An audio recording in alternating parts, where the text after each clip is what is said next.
Well, hello, everybody, and we're back. We were only gone for 20 minutes. Here we are. We've come back. And welcome to another episode of the Buddhist Biohacker. And we're so happy to have you back. And we are going to be talking about the phases of awakening. And so I see you guys already joining all in. So come on in. There is a chat box on here. There's such a thing as super chat, but I don't know how to work it. So if you do, you guys are welcome to use it. It exists now for us. But please use the chat box to ask your questions, to share your comments and stories. We're talking about awakening, so it's always full of incredible stories, I think, from all of you that make this just as fun. So I want to invite all of you to join us for that. And just such a hot topic right now, I think, and I'm back with this powerhouse team. We've done this before and we're doing it again. And I'm joined with the lovely Tayria Ward and Julie Hoyle. Welcome back, ladies. Thanks for having me. It's an honor to be with both of you so much. Yes, likewise. Thank you so much. I always love these sessions.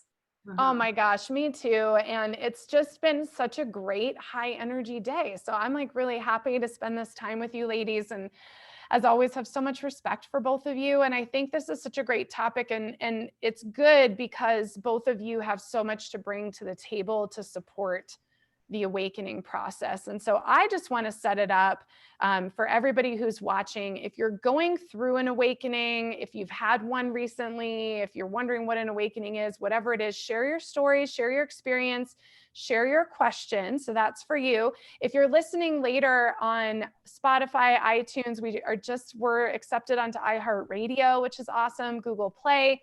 Any of those, we welcome you to our MeWe forum so you can share your stories there, because we love it. We love to hear all your stories. We want to hear them. So all of that aside, we're in the Great Awakening, and the information that I've received from the collective is that, you know, the first kind of wave hit in November, and now the second wave sort of hit in July on 7/7.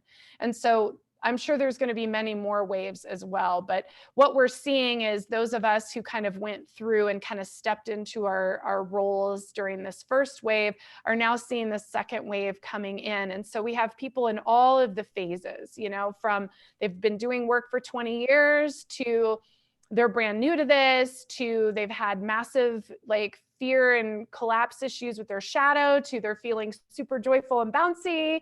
And so I'm going to hand it off to you guys. You know, Julie, if you want to go first and just kind of talk about what you're thinking and feeling about today in this discussion, and just kind of open it up. Yes, well, first of all, thank you so much, Lisa, and thank you to everybody that's listening in or who joins later. But you know what's been coming up for me really strongly over the last few days is to explore the topic of time and really what that looks and feels like for everyone on this journey of awakening, whether you're in the beginning phases or you're kind of a seasoned seeker, let's put it like that, or you're kind of tired of seeking and you want to just drop everything and get to the end of it. And the reason I wanted to really preface that and to put it into context is specifically here over the last week or more, I've had dreams where I've been trying to pack everything up, literally close down my whole life and put it into one little bag. And, you know, and I'm pretty modest when it comes to accumulations, actually. But, you know, just kind of fit the most essential things in order to be able to travel into a bag. And then to take that with me into the unknown, which is really, really what I'm seeing and hearing from all the people I work with. That's exactly where we're all at. This is a time of the unknown, the not knowing, the trusting the not knowing, stepping into the not knowing, and essentially just going with what feels like the right next step, rather than sort of trying to figure everything out. And the other thing that came up after one such dream, I think this is on Tuesday or Wednesday evening, the next morning, even though I think I went to bed at around 10 o'clock that night, and I was awake around 6 or 7, which, you know, is a long period for me to sleep. I usually sleep, a lot fewer hours than that. And I woke up feeling fairly exhausted. And so I asked one of the siddhas who I work with, how is it? I've just had all this really deep sleep. And I've woken up and I feel so exhausted. And she said, you have been working all night. There is a lot of work to do. And I know, again, this is true for everyone who's listening. Wherever you feel, you may feel that you're at with respect to the awakening process, but really it's everybody's call to action, because we're all being called out of comfort zones. We're being called to step into the fullness of who we are, whatever that looks and feels like for all of us. And we're being asked to engage more consciously with the energy of what is unfolding and is happening right now in the world. So I would really love to hear other dream experiences from people who are listening in, and especially with respect to time and what that's looked and felt like for you. Even if it doesn't make any sense, that's okay. We have a dream expert with us. I'm sure Tayria will be able to help. And I would also love to hear anything that Tayria may have to say with respect to that, because I'm absolutely certain, Tayria, you've been dreaming the same kinds of dreams with respect to the not knowing, and stepping into that which is timeless is another way of putting it as well. Mm-hmm. Mm-hmm. Well, perfect opening, I think, Julie. Thank you so much. And I will affirm, it's kind of comforting to hear you say that. And we've had this experience before where we're having the same dream experience, and then we get on email in the morning and find out we're both having that. But I've been having the waking up every morning feeling like I have been working myself to exhaustion all night long. Yes. So that is really happening. And it's been a little curious, maybe frustrating to me that I remember so little of it, except for the sense. It's like when I wake up, it's all there. And then quickly it just is like it's too dense or too much or something. And so I know that my waking psyche is just saying, don't worry about the details, just be with what's happening here. So I think it's okay. I kind of wish that I could recall a little more, have a few more clues of where I've been and what I've been doing. But this has been going on for a while. I mean, I think probably, I would guess that probably most people listening have some sense of that. And even if you wake up in the morning and know that you've just been somewhere and have no sense of it, where you've been, I think that's kind of a typical experience that people are having during this time, because we're doing so much in the dream time, and it's gonna enter our waking consciousness as needed. I think we don't need more than we need right now, and so not to worry about that. But Yes. on the subject of your packing your bags, I want to share just a story that was on my mind as I was thinking about talking about phases of awakening. Just excited to talk together tonight. But this is a story that I feel like represents really well what the phases can be like. And I think we all think that, or know that, awakening is a consistent process. It never is just over. Then you're awake and you don't have any more work to do around awakening. It's a consistent unfolding process. It's like God is evolving, the universe is evolving. There's nothing that isn't in motion, evolving. And so, but this is a nice little story that I feel like illustrates it. I think last time we talked, I talked about some of the dreams and so forth that I had when I first entered the spiritual path. And it was a huge awakening to me. All of a sudden, I was aware of the whole cosmos of beings and helpers and all of that I'd never had any real insight to before, how accessible it all was. And so here we are 20 years later. And during those years that I was on the path, we had in that community that I was in, we had a very rigorous spiritual practice. We meditated 4 times a day. So I meditated when I got up in the morning, first thing. We meditated at noon, then at dusk, and then before we went to bed.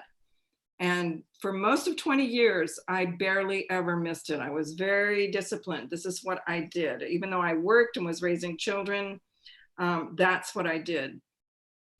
We fasted every Saturday. I mean, it was a very disciplined kind of community. So one day I'm sitting in my kitchen table, and my little daughter, who was probably 8 at the time, I could still see her beautiful little face with her rosy cheeks and her blue eyes and her long blonde hair. And we're having a conversation. She's telling me about something that happened at school that day. And in the back of my mind, I'm thinking, if I don't go do my dusk meditation right now, I won't have time to do it before dinner. And right after dinner, we have to leave to go to a meeting. And, it's like, so I'm hardly able to listen to my daughter because I'm thinking I have to go meditate right now. And here is her, like, all of her energy and love and interesting story to tell, looking at me. And all of a sudden something snapped. And I realized I was thinking God was in that room where I close my door and meditate more than it's in the face of this child. Mm-hmm. And really almost exactly at that moment, I gave up 20 years of meditating 4 times a day. It was like, it was over now. I felt like the meditation behind the closed door in my little meditation room was taking me away from really being in constant connection to the divine in absolutely every moment and everything and everyone. And that it was almost like then when I went and closed my door to meditate, I was stepping away from the divine instead of into the divine. And it changed everything. And before you know it, it was a process. I had resigned from the ministry and moved on to the next phase of my life. So that's why I think of it as phases, because it's almost like every time we enter a phase, it's like a womb forms. See, so for those 20 years, I'd been inside the sort of membrane of a womb that was gestating me. Mm-hmm. But then there comes that moment when it's time to leave the womb. Yes. And to give up everything that has been your source of enlightenment and awakening for all that time that's been sacred and precious and perfect. But it's time to walk away. And it's like, and I feel like, so then you walk into the next phase, and that's the womb. That might have been my doctoral work and all that I was doing there. And then you get born from that. And it's like these membranes form, and they are good and they are perfect for the time. And then it's time to get born out of that. And so it's like these womb spaces, these womb membranes that keep getting built. But to know that the time comes that you leave that womb and you go to the next one, and there's no final place you're going to land. It's a continuing process. And so to kind of go with it, and the birth is generally a painful thing. As we know, it's not comfortable for the mother or the baby when this is happening. It's, so there's a lot that you experience in those endings. So you packing up your bags right now, I thought, okay, that's what that is. I think some of us are really just packing up our bags. We're getting ready to leave the membrane or the womb of where we have been over the last however many years, whether it's a short period of time or a long one. And that's what's happening. We're getting born now. And here we go, like whoosh. Yes. And it's all going to be new. It's, we're going to have to learn our baby steps now in the new world, in the new life. It's going to be baby steps that we're going to learn. Yeah. Yeah. And Lisa, what about you? Oh gosh, I have a few things from all that, from both of you. The womb, that is in fact what is happening with Mother Earth. She is giving birth to a new life, and it isn't easy. And we were just talking about this in, I think the podcast this morning with Deborah, I think they're all weaving together to talk about no time. But, you know, some people think, she was saying that some people think that a woman who's giving birth is actually dying, when in fact she's giving birth.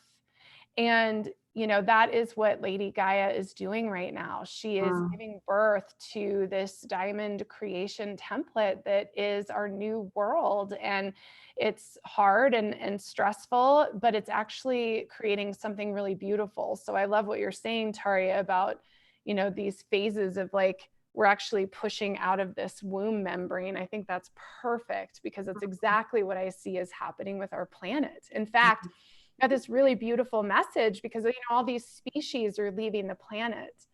And I got this message that there's going to be all these new species that come in, and that it's just another phase. You know, the woolly mammoth isn't here anymore, but we have other animals, and that there's more species that will arrive as the planet changes, and that they're just leaving because it's not in alignment with them anymore. And so it really is a gift of a time. And when you're talking about the timelessness, Julie, I think of, and the experience of time.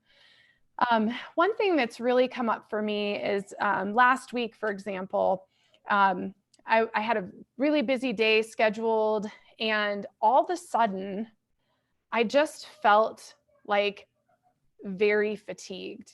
Now, in the past, the old way, right? You keep working, you drink the coffee, you self-medicate, keep going, whatever it is you need to do. And I actually listened to myself, and I thought, you know what? Spirit's asking me to do something here. And so we canceled my day. Actually, well, we rescheduled it all. And I spent 6 hours in meditation and did a lot of work I wasn't expecting to do. It was like, once, you know how this goes, once you go in, it's like, oh, this is what we're going to do today. Like, this is what is happening, and connected with the planet and connected with different energies, and just really worked on the energy. And it was called to do. And in fact, I asked the community to go plug in also. Something was happening energetically, that there was work to be done. And I think that that's part of the manifestation of timelessness in the linear reality, in which we're not operating in these constructs anymore, where it's like, I have to get my car, and I have to drive to the office, and I have to go to work, and then I close down, and then I come home. Most of us are working from home. Many of us are working for ourselves. And it's about honoring the timelessness and saying, you know what, like, this is what is meant to happen right now, and not pushing it aside for something you think you have to do, or some schedule or whatever. And, you know, I wouldn't say I'd change my whole day every day, but I think it's important to like listen to that inner peace. And the other thing with the timeless piece is, I'm right there with you ladies with the not sleeping. Like, it's just this endless downloads and experiences and information and energy work. And like, it just keeps going and going and going and going and going. And, you know, I'm doing okay, but I definitely have had that same conversation with, you know, the collective of, are you guys going to let me get some real rest? And it's like, maybe in 10 years you can rest. Like, it doesn't really matter. And so I'm just trying to trust, you know, what we can do energetically to keep our spirit up. And so I think of that too. I think, you know, in this birthing process, like, we're the midwives of the planet right now. And it's important for us to keep watch. For some reason, that makes me really emotional, but we have to keep watch. And the light just changed. Look at that. Weird. Yeah, that's interesting. That's bizarre. Oh my gosh. It is. It's like going into a blue light. It's not, that's so wild. Anyway, but we're those midwives of the planet, and we're here to keep watch and to protect her, and to make sure that this birthing process and the baby that is born is healthy and whole, and not restricted and controlled and bound and tied down. And so that's kind of my thoughts. Has anybody else commented yet, Lisa, or not? Yeah, so we have, I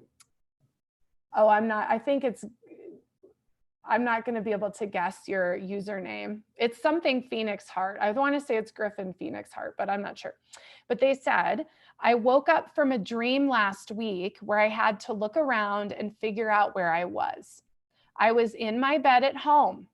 When I came to more, I realized that I must have been in another dimension or place.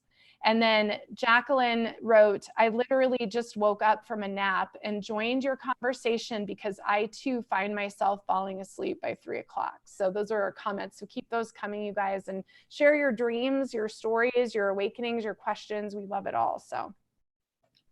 Yeah, but you know, for And sure, I think, the you know, whole, my sense is that literally when we go into the dream time, we are entering another dimension, and it's, you know, we come back to this dimension as we awaken and have to get back in our bodies. But that's what's happening. Yes. Yeah, you know, and the other thing that happens, and this happens a lot. Life freeze. Yeah. Oh, there you went. You Sorry, froze. did you finish? Did you finish, Tayria? Did you want to say something else? No, I finished. I don't know if I froze in the middle and didn't, if you didn't hear it, but anyway, I'm finished. I'm just saying, literally, we do enter that other dimension. It's so good to have the awareness of that, you know, that yes, it helps. We're bridging into the various dimensions. Yeah. So the other thing that is really worth mentioning here that certainly happened to me, gosh, in 1990, you know, a few months after the first radical spiritual awakening, which is that I didn't know which dimension I was in. Oh. And I still sometimes have that now, where sometimes the dream state overlaps with the waking state, the lucid dream state overlaps somehow. And then also, you know, I'm in the past in another lifetime, or I'm projecting into the future. So sometimes my head swirls a little bit. I mean, it doesn't happen quite as intensely as it did, you know, all those years ago, but it's certainly there's still that quality there now, where I'm like, wait a minute, is this a lucid dream? Is this a dream and I'm awake in the dream? Mm-hmm. Or is this the waking state and I'm remembering a dream? Or is this, you know, where am I exactly? So I kind of do kind of focus in a little bit. What I used to have to do actually when those things started to happen is get a sense of what season it was. Oh. Where I was in terms of the, you know, the time construct. What season is it? Then I'd figure out what month it was. And then, okay, what day is it? What year is it? I'd be able to kind of, but I'd have to start, I was starting out here and then bringing it in to be able to, I guess, kind of center and figure out where I was. Is the only way I could put it.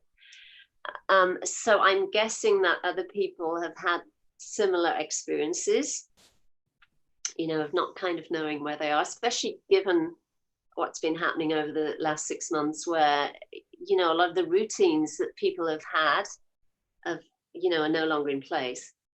And it's easy to forget what day it is and, you know, where we are and all of those things.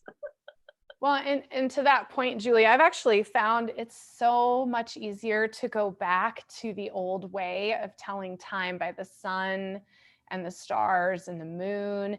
I've really loved it because I've actually followed. I actually have a separate calendar on my computer. I've lived off of the rhythms of the planet for a really long time, and then I have to like line it up with my regular calendar to like make sure I make all my appointments. But I think it's been easier for some reason for me to stay grounded in where I'm at, because it's really like, I look outside. It's like, okay, is the sun out? Am I awake? Is it daytime? You know, is it nighttime? What's happening? I've had many, many nights I've woken up in the middle of the night, my husband as well. And we like look outside. We're like, okay, are there stars? What are we supposed to see out here? You know, is there something moving? Like, what's the moon doing? So that's something that I found is helpful, is just to go back to the planet itself and ask the planet what time it was. In fact, I was thinking the other day, I'm like, maybe it's time to like get a sundial. Remember those? Yes. Mm-hmm. Right. I think that's a brilliant idea. I really do. I think that, you know, as the physicists will say, time is an illusion anyway, which I always try to wrap my mind a little better around, but that it's really an invention. Time is a human invention. It doesn't really exist in the way we think about it at all. So for us to figure out how to take this time where maybe time is not as, at least we're not traveling on the freeway and meeting people at different places and doing all the things that we're so time driven. You know, if we have those moments, like you taking that time off the other day, Lisa, is so brilliant, to just like shut down all the time constraints and then just go into that meditative space, and whatever we can do to just step outside of time and know that that's the real place. You know, it's like we step back into the illusion when we go back to the clock, which is fine, but as long as we know that it's the illusion that we're living. And right. And I think this is an opportunity now to just step away from time and step through. It's sometimes I feel like I live in a very small house, and I feel like I go from one end of the house to the other, and I've stepped through different veils into different like dimensions, just walking between my kitchen and my office. It's like I have whole different sensations, memories of like whatever I'm doing is one thing, and then I take a few more steps and I'm someplace else. I think we're really learning how to navigate in time and space in a very different way. And one could think that you're losing your mind, but it's like maybe we're actually finding our mind instead of losing it. Yeah, we have a bunch of comments, you guys. So oh, good. Let's hear it. Jacqueline said, I'm having very adventurous dreams where I'm helping people. I also know I'm dreaming when I'm in the dream watching myself. I don't know if this is Gaza or Gaza. I'm guessing it's probably Gaza, but it says permaculture is very spiritual. This is where I got most of my spirituality, is sitting in my garden, converting it into permaculture, one with nature, healing the planet. Start with your backyard. And Eve says, I often have dreams where there are many rooms, like a dormitory, sometimes a hotel or a manor. Can you offer input into what this represents? Oh, lovely. Yeah, lots of good stuff going on. It's a good one. So Tayria, do you want to start with that? And I can add a little if you want.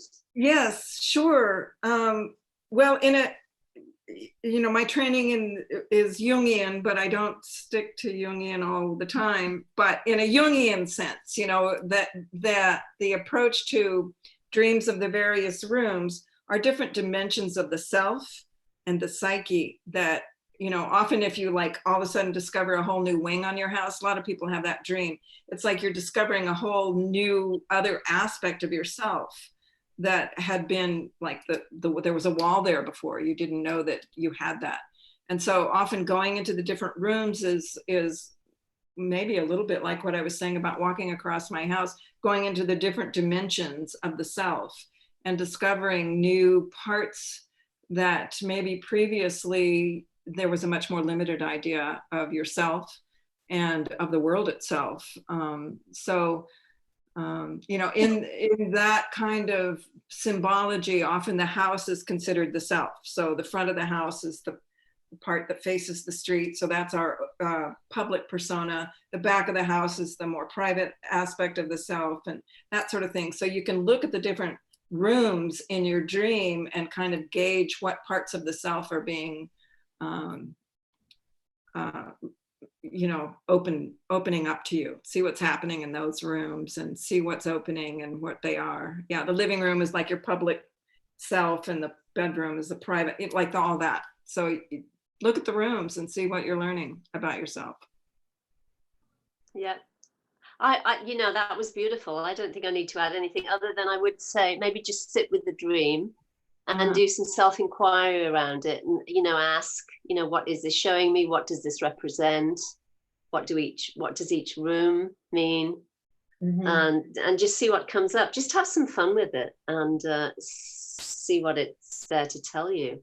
I mean, I love the way you described that, because certainly in the beginning phases of, after I'd had a dramatic spiritual awakening, I would have these dreams where I would be in something that kind of looked like my house, but it was always more expanded. It was more of an kind of expanded, bigger version.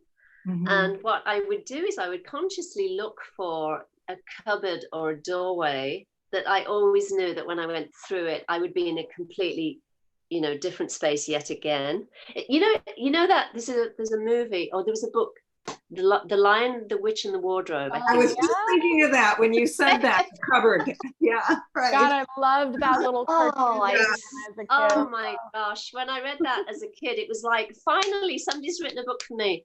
So, so, I'd have that dream again and again in different forms and different ways. And the other thing that I would get, and I still sometimes get occasionally, is that I'll either enter a hotel or I'll be in my own space, and there's an elevator.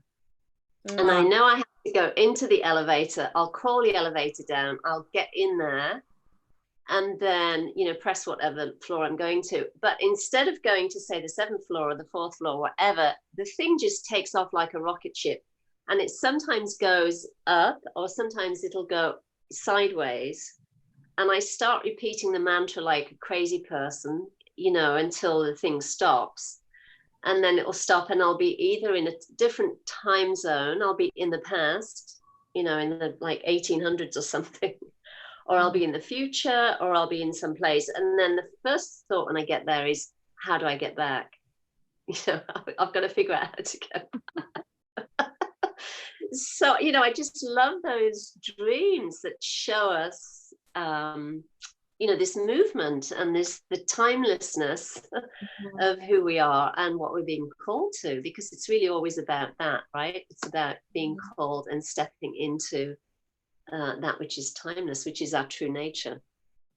I love it. Well, and Eve adds on, she said, in one dream, I was preparing for a gathering and instructing another not to let people into certain rooms as part of her add-on, which is very interesting. And I just wanted to add in, so back in like 2005, when I first started the clairvoyant training program, I found this little book, and don't even ask me what it was, because I really don't know, but it was this little book about hypnosis.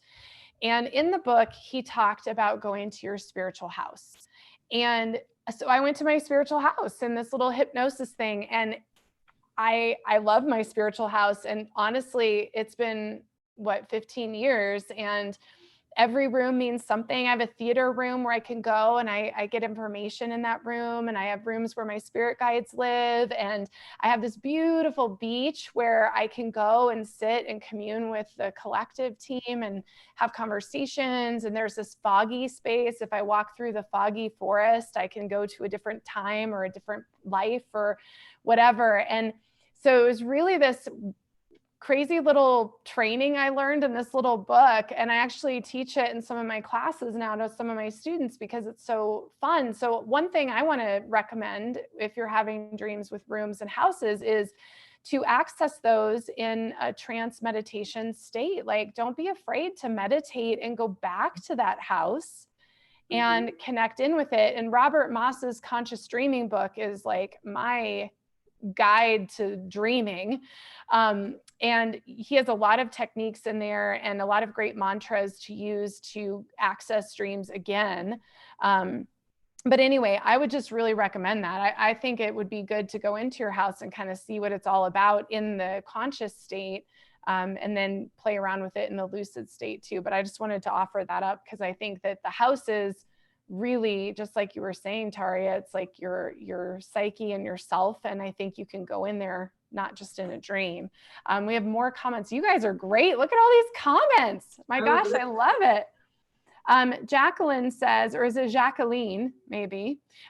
What do each of you ladies do to discipline yourself into meditation practice? I'm having a hard time being disciplined with mine. Cheryl says, now my dreams combine old and new. My children are adults and babies, and my ex and my dad switch places, and people show up I haven't seen in decades. She said, I also go to my childhood house all the time. I totally do that too, Cheryl. And then Eve also says, great tips. Yes, I'll fill these rooms with my spirit team. So we have questions about the disciplines with your meditation. And then Cheryl talking about everybody old and new switching all around. So you guys keep these coming. I love it. I love reading all your stuff. Well, I can speak to the, oh, go ahead. Just go, what was the third one? There was the discipline, there was the old and the new, and then what came right after that? Going to your childhood house, and Childhood house. Eve, Okay. yeah, and then Eve just said she'll fill her rooms up with her spirit team, which is really fun, by the way. Okay. So go, Julie. Sorry to interrupt. I just wanted to track it. Yeah, no, I was going to say, I can speak to the whole discipline, the meditation discipline question. And that is, I would turn the meditation into a fun activity rather than a kind of a formal seated practice, which I think, it can get a bit stale sometimes, when you tell ourselves, oh, we have to meditate at a certain time or, for a certain period or whatever. Because, and here's the thing is it doesn't have to be a seated practice. It could be walking on the beach or, planting seeds in your garden or doing some pruning in the garden, or it could be chopping vegetables in the kitchen. The whole point of meditation is that we, sit still normally, but it could be an activity. We watch the mind, and we can do that by utilizing a mantra. And we do that until the mind becomes still and takes rest in the heart. So it doesn't have to be something formal. And I think that's oftentimes where people get stuck, because two things happen. They either feel like, nothing much is happening in the meditation, or their mind's still spinning, or they run out of time and think they don't have time for it. Mm-hmm. But if you actually apply the practice of meditation to everything you're doing, essentially, or as many things as you can do, like you're cleaning or you're cooking or whatever it is you're doing, then I think it just has a lot more benefit. And you're actually bringing that into your waking state and into every facet of your life, which is what you said earlier, Tayria, as well. Right. Because, at a certain point, I think the formal practice does fall away, because it kind of becomes ingrained in you and it becomes second nature. And you realize that you can watch the mind can become still or be still no matter what you're doing. Mm-hmm. So I don't know whether that helps, but that certainly helped me. And I was someone like you, Tayria. I was very disciplined about, meditating every single day for an hour. I'd meditate and then chant a great long Sanskrit hymn and have all these practices in place. And then at a certain point, all of that just fell away, because those are just tools to help us connect in and realize the self, realize what is already here and has always been here. Mm-hmm. In the smile, in your child's face, the smile or the presence of your child or a loved one, or in the flowers or the trees or the ocean, the sky, the clouds, whatever you're looking at, or in whoever's presence you're in. Everything is one consciousness, one self. Mm-hmm. Right. Yeah. Well, I wanted to go, please. I just want to add on, because I know you're going to go into this dream, and we've got more stuff that people are sharing about dreams. So here's more notes for you. But I also just wanted to add on too with what Julie's saying is, I think bringing it into your daily activities. So become really mindful when you're preparing dinner, become really mindful when you're dusting, a really great practice. Something that I do is that reminder, like when the kids are around, is I just stop and sit down. And if they're talking to me, like really look at them and let them talk to me and tell me what they're saying, because it means so much to them. And that's actually meditation. It's really mm-hmm. that mindfulness place. And I get very detailed with things when I get in that space. And so when I'm chopping vegetables, it's like really become present and mindful and breathe, visualize the energy you're putting into chopping those vegetables, really look at the skin of the zucchini when you're chopping it. Like those kinds of things are really good, I think, too. If you're feeling like you can't be disciplined or you're stretched for time, like just let all that go and just do it. Like don't wait, just do it in your daily activities, because you actually will do those daily activities far better than you would not anyways. Mm-hmm. But here's I've never seen this text string like this. You guys. Okay, so here's more dream notes for you, Tayria and Julie. I never have dreams about houses. All my dreams are about saving people, driving people through tunnels into the open to safety, and rescuing people from helicopters. So that's another one. I recently saved someone's life in a car that was trapped inside. I was the only one that was trying to smash the window. Everybody else was standing there watching her in the dream. She said, when I finally smashed the window, I heard a voice behind me guiding me that the car was on fire. And so she said the person behind her was a person or a spirit. Let's see. And then Eve is saying breath work brings her into profound meditative states. So we have lots and lots of dream stuff, because we have go back to the old and new, and children are old and young and all these things. And then we have all of the rescuing. So wherever you guys want to go with that, but lots of great shares, you guys. Thank you guys for being such a great audience and sharing all your messages and dreams and things. That's wonderful. So Tayria, do you want to start with that? Sure, I'll start and then see what you want to add. First of all, let me just do a little bit with each of those. I won't do a lot, but a little bit with each. Like when you're meeting the old and the new people, it's each of those characters are a character in your external world, but they also have become a character in your internal world as well. And so, just as we know the basic sort of classic archetypal, your mother is a human that incarnated and had her life, but your mother inside of you is the whole other experience. And it's kind of the same with every other person. They've activated something in you, they've enlightened something in you, they've challenged something in you, but however that person is in your life is something that's in your own psyche that's being activated or being called into attention. Like, what does that person activate in you that now is asking for you to understand or review that? So look at those people and what they represent as internal figures as well as external figures. And the childhood house is classic because that's where our formation took place. So this is taking you back to your origins, impressions you got about yourself, about how the world works, about your ancestral sort of inheritance of ideas. You inherit your psychology in the same way that you inherit the color of your eyes or the shape of your chin. Your psychology is an inherited thing. And so it's time later in life to review the psychology that you inherited, because you can actually work with that now in a way that we can't necessarily change the color of our eyes. We can, but these are the things about ourselves that when we look back at our childhood, see how we developed our self-concept or a concept of the world, and now review that. So those dreams are telling you to do some of that work and see why it's coming up now, today, what's being challenged. And then the rescuing thing, there's so many ways to think about that, and so many probably meanings, it may be different every time. But one way to think about it is, there's different ways to think about it.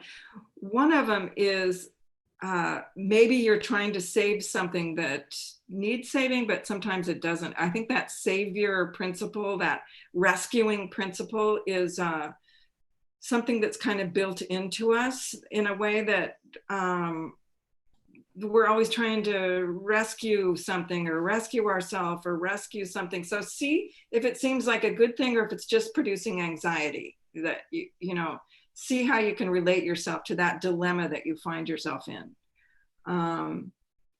And another thing is like breaking the car window. I just feel like that's a way of sort of breaking through the membrane so that you can actually, get in touch with a part of yourself that has been enclosed or imprisoned in that way, and that you have a spirit guide saying, this car's on fire, you're going to need to, you know, like connect with that part of yourself because it's endangered. So there, you know, look at the high side and the low side, the dark side and the light side of each of these dilemmas, and see, you know, they probably have something on each side of it, you know, that do I really need to be the savior?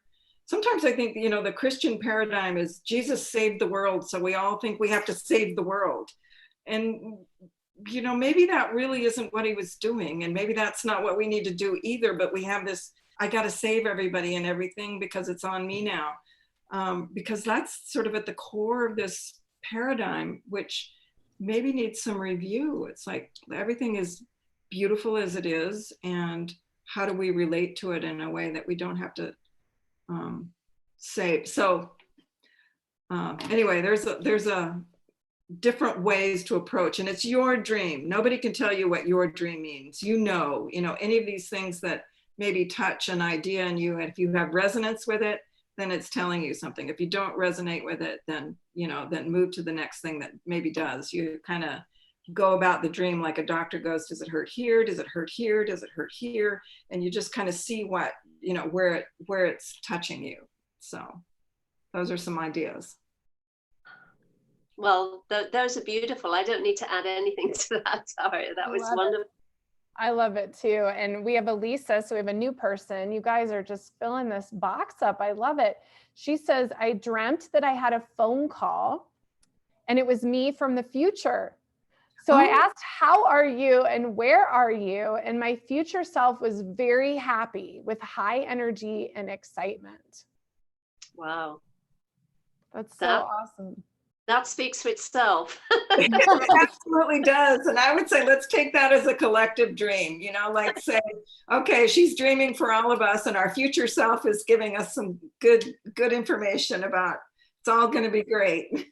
It really is. You know, the collective speaks to that. They said that, you know, if this beautiful golden age wasn't there, we couldn't access it.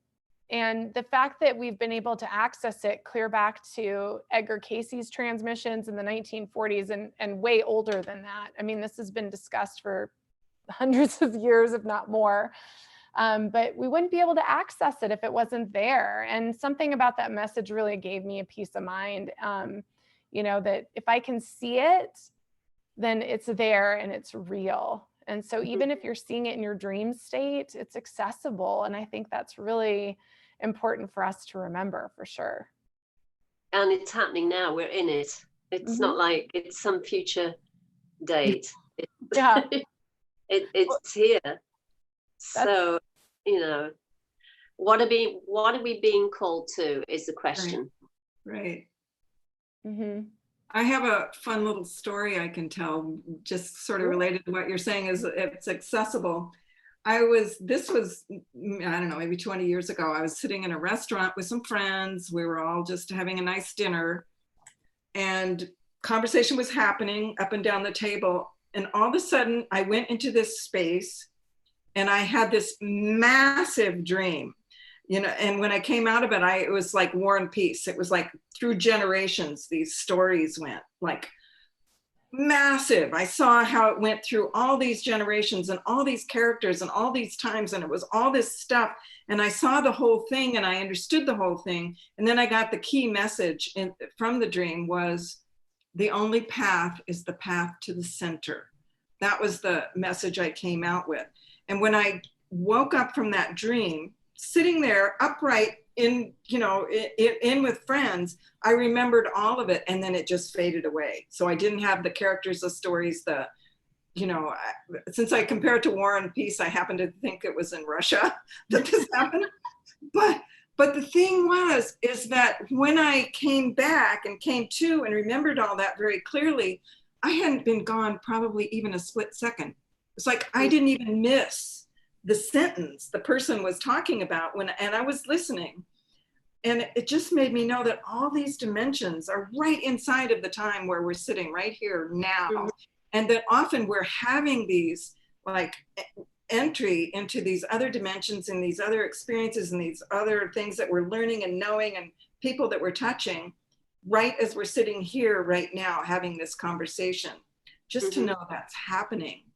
and that it's accessible, and we're not meant to remember it all. It would be, maybe our little brains aren't ready for that yet. But as they say, our brains, we're only using 10% of it anyway. So maybe we're getting there where we will be able to remember it all at once. So yes, it's, that was just to me an example of what is going on all the time that we're not always, for good reason, not always attuned to. Mm-hmm.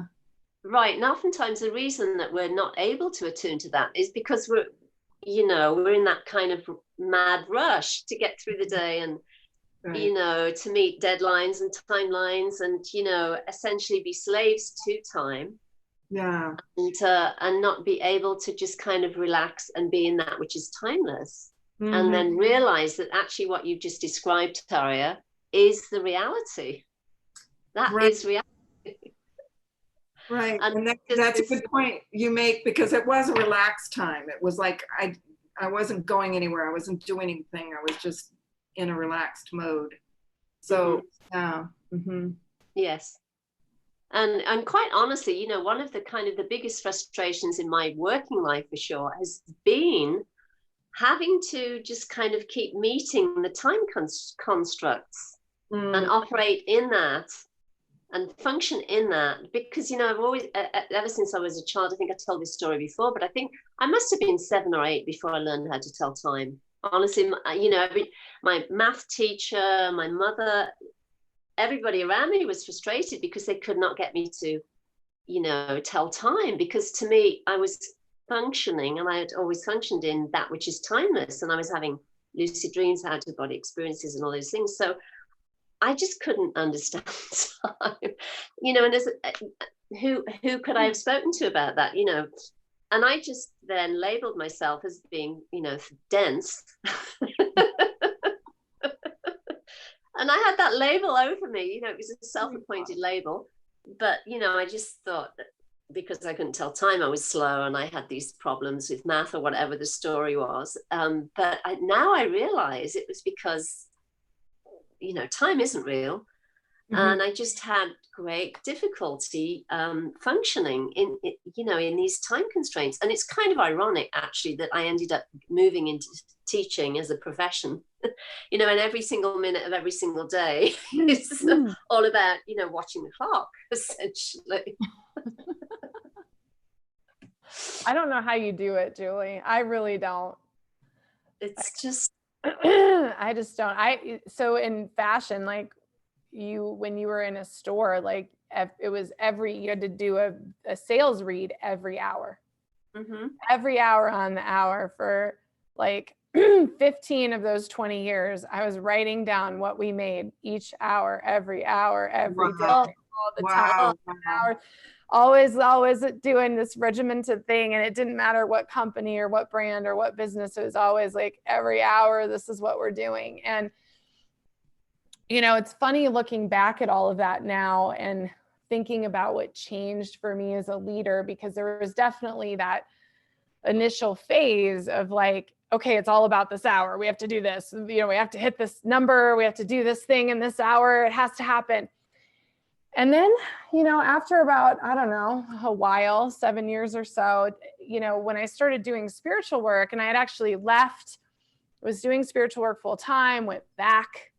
At some point going back, it became more about the experience of the store, the experience my employees were having, the behaviors, like what were we doing in that time? Look, my light just flashed again, really weird. But that's what it became. And the time sort of fell away. It was like, it didn't really matter anymore. I mean, it was more about like, being in the experience and being in the moment, but it was really hard. Like, I don't know how you do with the teaching, because it was hard for me. And that was a while ago. I've tried to go back in, a few years ago, and it's like, I can't even function in that, because it's hard. Like even now, I really love my life right now, in that, yes, there's time, there's appointments and podcasts and things like that. But like, I really just move in this flow. And I really set up my schedule in a way that works with my flow. Like I know certain days aren't good for me. I know certain times of day aren't good for me. And so I try to just stay with that flow. And I think that that's what the age of Aquarius is asking us to do. So I think if you have the opportunity to reconstruct your time, now's the time to do it. And I also think, and I know you've spoken to this before, Julie, but there's also this great gift of the gurus and the teachers, you know, that are with us, that they kind of can help you clear out the time too. It seems like all of a sudden, like you wrote your book in just a few weeks, and it's like sometimes the things can just present and you just do it, and it doesn't really matter what time you have. Like I'm so busy right now, and I'm like, I was never this busy, like in the longest time. And it's just crazy to look at what's happening and everything. And it's like just happening. It's like you just keep showing up and doing it, and it doesn't really matter how much time it's taking. So it's kind of it's all a very interesting like experiment, really, isn't it? It's amazing. Well, you know, let me speak to two things as well that happened with respect to time. One is that when Anthony and we quit our jobs and we took off to go live in an ashram in India in 2001. So I'm thinking, oh, fantastic, you know, I can step outside the classroom. It's amazing. You know, obviously we'd signed up, we were going to go on staff, and they were going to find us some sort of work to do, some role. So after a few days of rest and so on, I was assigned this position in the logistics department. And my very first job that I was given was to sit in a course that was being offered. I think it was like the basics of meditation or beginning meditation or something along those lines. And one of the swamis was, you know, presenting the program. And because I was on the logistics team, I was given a schedule with how many minutes the Swami was going to speak, and then what the activities were, and then we'd chant, we'd meditate, and on and on it went. So, and everything was timed, like 5 minutes intro, 10 minutes this, 15 minutes this. And I had to sit in front of this massive, big digital clock with great big numbers on it, you know, and just watch the clock and count time. And I just had to laugh because I was like, oh my gosh, I thought I was leaving all this behind when I came to India, and I brought it with me. So essentially, but you know, the big turning point with respect to time is having done the shadow work. Once I dealt with the essentials of the shadow work, and I'm not saying the shadow disappears, because it doesn't, but it doesn't kind of trigger us or create, you know, so many issues, or, you know, it's no longer unconscious. So what happened was, after I'd done that very intense work on the shadow, then I'd been able since then to be able to move through kind of a structured day, is the way I'd describe it, kind of a structured day with time, but still remain in that which is timeless. So it's like I'm aware of time, but I'm in that space which is timeless, if that makes sense. And I know it does because of what you said. And again, this is the beauty of doing the in-depth shadow work. And I'm absolutely certain Tayria has had the same experience, where, you know, you may be working with a client. Obviously, you need to keep your eye on the time, but you're in this limitless space. And it doesn't have any weight somehow. It doesn't have the same feeling of constrainment or containment that, Right. Yeah. You know, listening to both of you, I feel like, well, for you, Lisa, you know, you're doing that every hour. That sounds so like rigorous, but that was your training. That's, you know, when you were saying that, I thought that's why you can do all the things you do now. Yes. Because you're just switching every hour to something else, and you're just like doing it. So it's like to trust, even though those seem like impossible tasks, or like, how did I do that? Or why did I do that? It just feels like that's what trained you. So you are really able to bring it to a whole other level now and do what you're doing. And same with you, Julie, with the classroom, and then doing that with the Swami in India, and doing all that, because now you're writing a book in 5 weeks, and you're doing, you know, it's like, it's all those circumstances we find ourselves in are just, they're our training. And if we just accept it as that, that's when we're being initiated and trained so that we can do the next, whatever the next calling is. Yeah. Yes, perfect. That just sums it up beautifully. Because sometimes you're like, what the heck am I doing in this place? You know, I can't stand this. I need to get out of this. It's making me crazy. Little do we realize, right? Yeah, I think back and I'm like, whoa, what a crazy life I used to live. I don't even know that I attached to that, but I do still have some dreams about it from time to time. And I think, oof, Yes, it's a yes. crazy journey we've all been on. And I love that, Tayria, because it totally is a training tool. Like it definitely changed the way. Yeah. And honestly, it's part of the mindfulness. I mean, part of my detail-oriented brain. Part of it's probably an inherent thing, but part of it is because I know how important it is to stay focused on one key thing and what that can do, because I did see, positive things come from that, even as regimented. And sometimes we just never wrote it for the whole day and probably got in trouble, but it's okay. Sometimes we're like, forget this thing. Let's just have a good day. And that was often the best days we ever had, was when we forgot it all. Speaking of time, our time just flies when we're together. It's just unbelievable. And I want to give both of you some space to share some things with everyone so that they have an opportunity to connect in with you. And I'm just checking. Somebody said favorite book when I was a kid. Elisa did, but I don't know which book you were talking about. But Probably Lion, Witch, and Wardrobe. Oh, maybe so, because they're on a little bit of a delay. What a great book. God, I wanted a wardrobe after that. Didn't you want a wardrobe after that to just climb? Yeah, That was it, man. Did you know that C.S. Lewis and J.R.R. Tolkien were best friends? Oh, wow. I didn't know that. Yeah, they used to sit. So they wrote those books, the Lord of the Rings and the Lion, the Witch, and the Wardrobe. They actually wrote them drinking absinthe at the bar, hanging out, telling each other about their visions and their dreams and their experiences. And I think, God, what a cool hangout that would have been. Yes. There's a lovely movie about Tolkien. I think it's just called Tolkien. Really? It tells that story. Yeah, it's worth seeing. It's really nice. Oh, yeah. I have to look at that. Yeah. Oh my gosh, I love that. Somebody just wrote to Raquel. Hi Raquel. She says, I've read somewhere that you can manipulate time. And I know I can speak to that, in that I think because time isn't real, like doesn't actually exist, you can manipulate it, because it's about coming out of that construct and understanding. I mean, you really want to get, really mind-blowing is there's no past lives, there's no future, it's all now.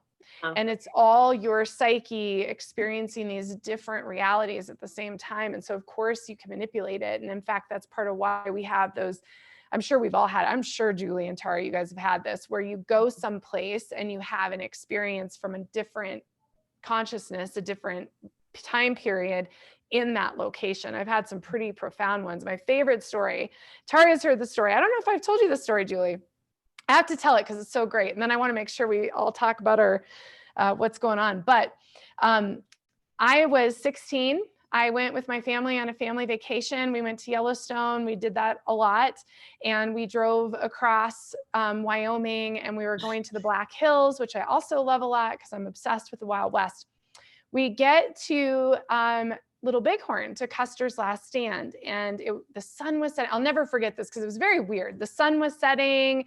There were all these shadows. My parents were playing Native American flute music on the radio. So it was very like, we're just all kind of in our space. And we just left Yellowstone. We saw a grizzly bear that morning. So it was just this really magical time. And we pull up, and if you've ever been to Little Bighorn, it's really kind of intense because there's all these crosses all across, these hills of crosses where both the Native Americans and the soldiers their bodies were during this massive battle. And so we pull up, and they actually have these plaques that tell you where each battle on this whole battlefield took place, and like everyone died except one horse. I mean, it's a really dramatic, bloody story. So we pull up, and you drive through it. So we pull up and we get out of the car, and we stand next to the little, on the side of the road in front of this, and there's all these crosses and the shadows across the crosses. And suddenly all of that went away, and I was seeing the battle happen, and they were fighting, and just talking about it really just activates me because it was so intense. So, I mean, I was there, I was seeing them fight, I was feeling the frightening panic of what was happening and the devastation and the fear for my own life. And then it was really, really funny because my dad walked in front of me, and it was literally like a movie where the vision kind of disappeared. And it was like, Dad, you're walking on the people. I mean, I shouted, I was 16, and I shouted, I was like, Dad, you're walking on the people. Like, you have to move. Like, it was so intense, and I had tears streaming down my face. And what was really crazy, I've had other experiences like that, but what was unique about this is my mom had the same vision at the same time. And so she and I had grabbed onto each other's arms. We were standing next to each other. And so after my dad walked through and it kind of fizzled, I was like, Mom, did you see what I saw? And she goes, I saw what you saw. And it was just such a powerful, because it's all happening at once. It's all happening. Those experiences, positive and traumatic. And so I love that story because it really was just so moving. And I'm really drawn to that area and have been back multiple times since, for whatever reason. And but yeah, I mean, I don't know about you guys, if there's anything you want to say or share or whatever, but it was just, it was one of those moments I'll just never forget, because I was just in a different dimension. I mean, that was just it. I was just in a completely different consciousness at that time. So. Wow. And it kind of imprints itself as well. That's why you can go back to it so easily, right? The energy of it is still there. Yeah. You're kind of still in it when you think about it. Yeah. I mean, So true. I mean, what you just said about it's all happening at once. I think that's the thing. Is there? It isn't past, and it's happening now. Past, present, and future are an illusion anyway. It's remarkable that you and your mother had that at the same time. That's just really something that you stepped into that together. Yeah, I mean, it was just one of those things where you just never, and I think it's really important for everyone to realize, like, the positive of that too is you can access, like, I think, like, this is the perfect time to, like, sit and, like, look at your future, because it's actually right now. And so look and say, like, who am I? Like, what am I creating, and really take ownership of it. And I think that's, the integration that I've experienced this year myself is that divine authority, that sovereignty within myself, that I am creating this because I am we and we are that, right? Like, it's all of us together doing this, and it's you with all the yous.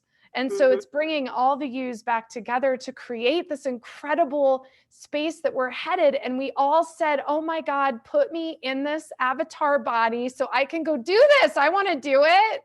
Like, I'm going to guess that most of us raised our hands on the starship and said, I'm going. Like, that sounds pretty cool. Like, I love going there. I love that place. Like, let's go do this. And so let's do it. Like, I think that's just what I feel. I just feel this joy about it, actually. I feel like, yes, there's going to be a lot of, dismantling, I think is the nice word to say it, but it's also going to be for such good reasons. Yeah. Yes. Well, it is. Let's, instead of going to be, it is. Yes, it is. It is right now. This is it. It's happening. Yes. And just like you said, Julie, it's happening. Like, we're in it right now. We're living that right now. And so just live it. I'm living it right now. I mean, we are really happy, and it's okay. I've had so many of you come to me and say, I feel bad because things are so good. And I'm like, don't feel bad. It's joyful.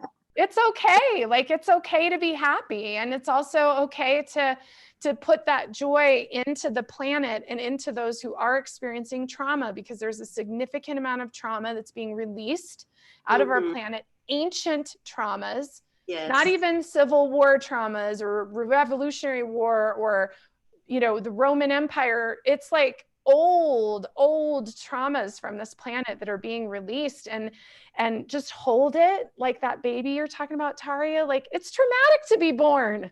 I'm pretty Yeah. sure it's stressful. Like you come out of this place, you forget everything you remembered and you're like naked and cold and like in this weird place. And like, that's what we're feeling. That's the trauma of it. But let's just hold each other in that space and like put blankets on each other and like keep each other warm and safe. And I don't know where all this womb, baby, whatever, but I love it so much. So I do want to give us space, and you guys are awesome. I love everybody, like all the hearts and love and comments. And I would encourage you to keep sharing them on the video. Just continue to comment on the video.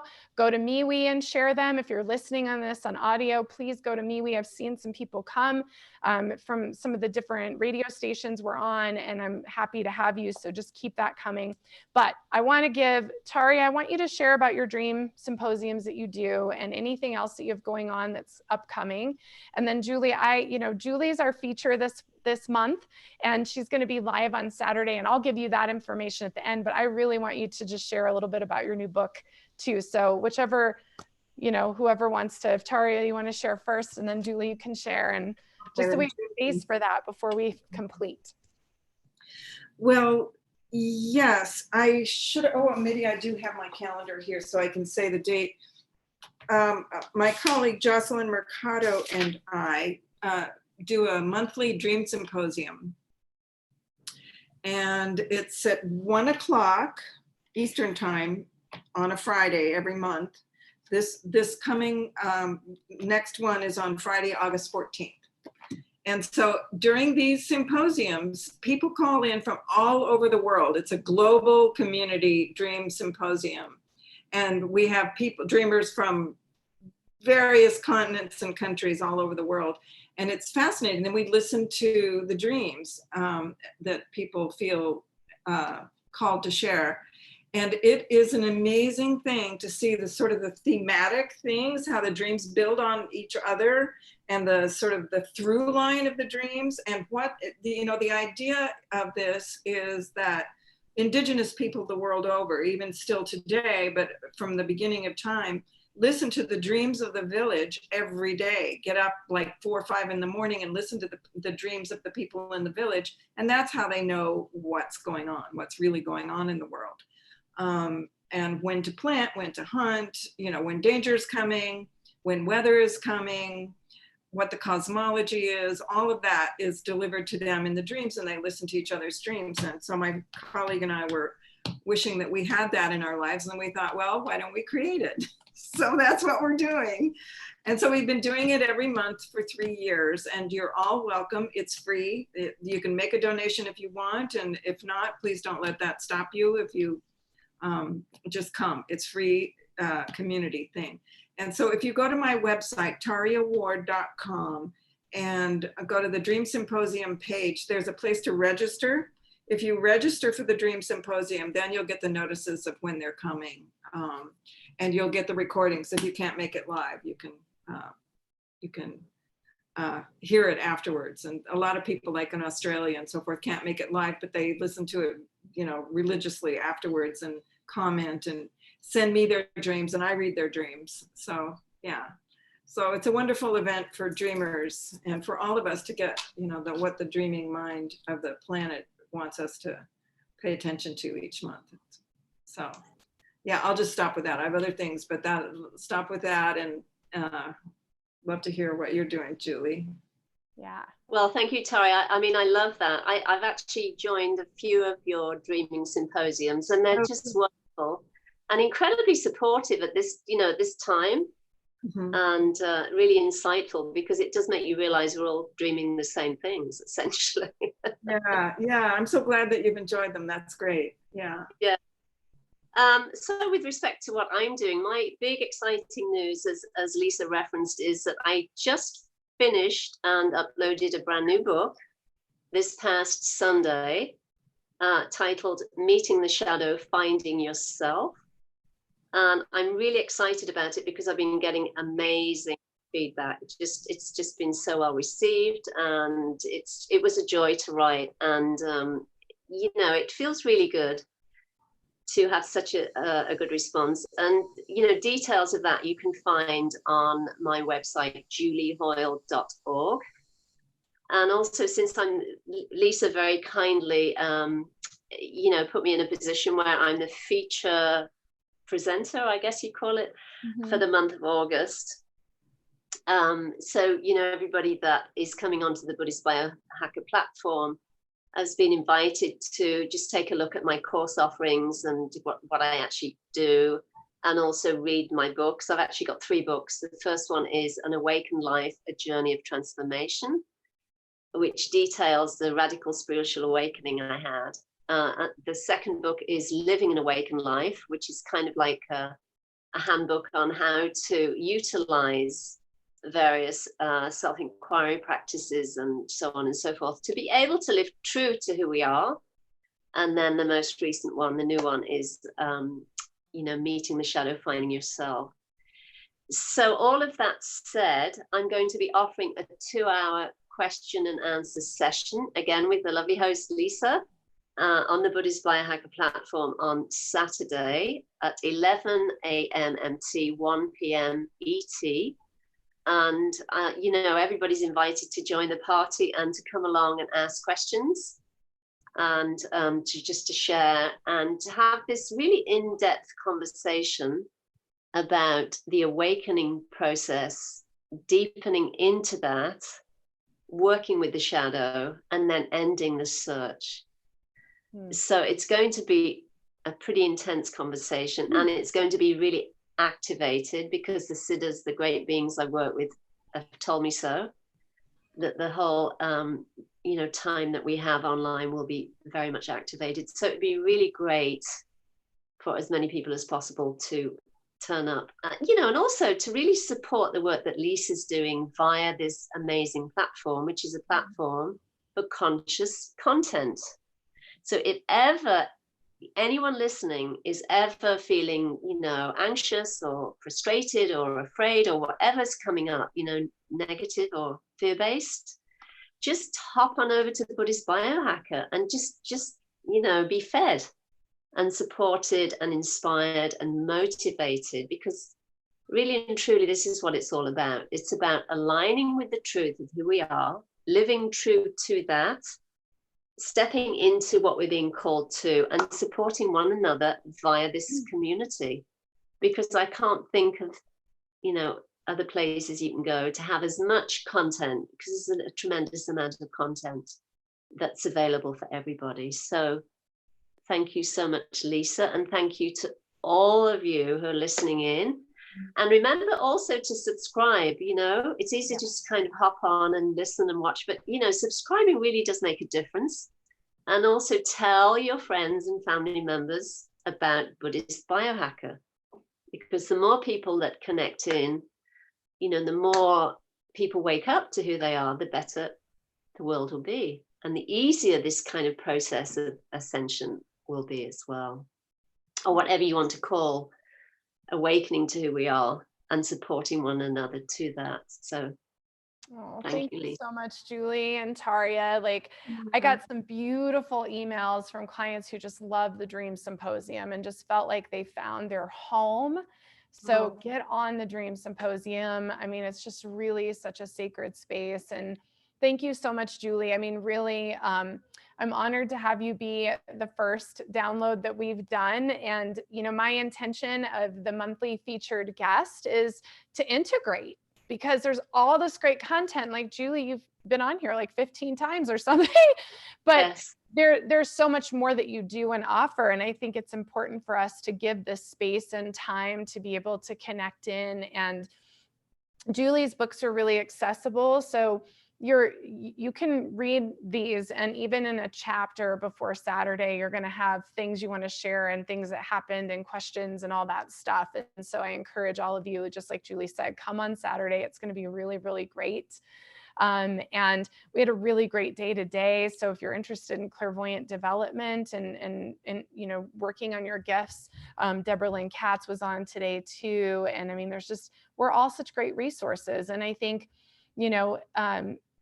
the thing that's happened here on Buddhist Biohacker is that I've realized or seen or understand that, you know, we were programmed to feel alone, that we were the weird ones, that we're all alone in our little weird worlds that we lived in. And not only are we not alone, but we might actually be the majority, you guys.